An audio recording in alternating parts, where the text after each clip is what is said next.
Bonjour, bienvenue à tous et à toutes au séminaire organisé par le CNFPT, la délégation aux droits des femmes d'Eure-et-Loir et Agogé Conseil sur la mixité dans les métiers, dans la fonction publique. On va réfléchir tous et toutes ensemble toute la journée sur cette thématique. Allez-y, suivez-moi. Je m'appelle Adrienne Mrozik, je suis sage-femme actuellement au centre hospitalier de Chartres. Donc Émilie Louis, je suis policière municipale pour la ville de Tours. Je m'appelle Christophe Sontag, j'ai 50 ans, je suis papa de 6 enfants et je suis agent territorial spécialisé en petite enfance dans les écoles maternelles de Vernouillet. Aujourd'hui, en 2024, c'est un petit peu compliqué pour les hommes de travailler dans le monde de la petite enfance. Oui, il y a beaucoup d'inégalités. Déjà rien que dans mon métier de sage-femme, on est un métier médical, au même titre que les médecins, que les pharmaciens, que les dentistes. Et pourtant, on est de ces professions-là la profession la moins bien rémunérée. Donc ça crée pas mal de précarité en plus de cela. Ouais, j'ai rencontré quelques difficultés. Ouais. Première anecdote où je suis arrivé, où j'ai travaillé dans un quartier où les parents, effectivement, ils étaient un petit peu en révolte du fait qu'il y ait un homme qui allait prendre en charge leurs enfants.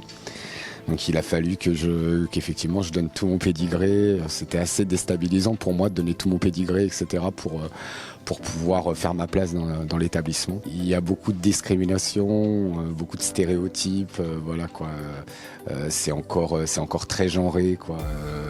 La femme s'occupe de l'enfant et c'est difficile encore pour certaines familles de voir des hommes qui éduquent et qui prodiguent des soins aux enfants. Donc l'égalité femmes-hommes, c'est une volonté politique et la mixité des métiers particulièrement parce qu'il y a beaucoup de métiers dits en tension de recrutement qui cherchent à recruter le BTP, les espaces verts, le numérique qui sont clairement en manque de main-d'œuvre. Donc vraiment là, l'idée c'est d'aller chercher tous les profils. Beaucoup de communication le plus tôt possible.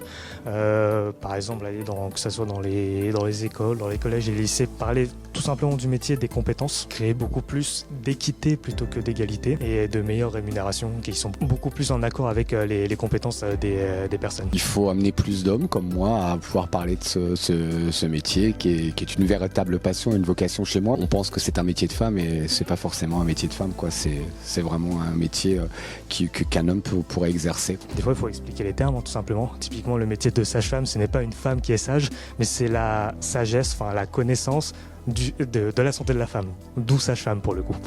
Nous à Tours, on a fait le choix de promouvoir la formation. Je pense que c'est une des pistes. Et puis même s'inspirer de problématiques qui ont été rencontrées pour ne pas rencontrer les mêmes et être plus efficace et gagner du temps pour vraiment mettre en place des actions efficaces sur les questions de mixité.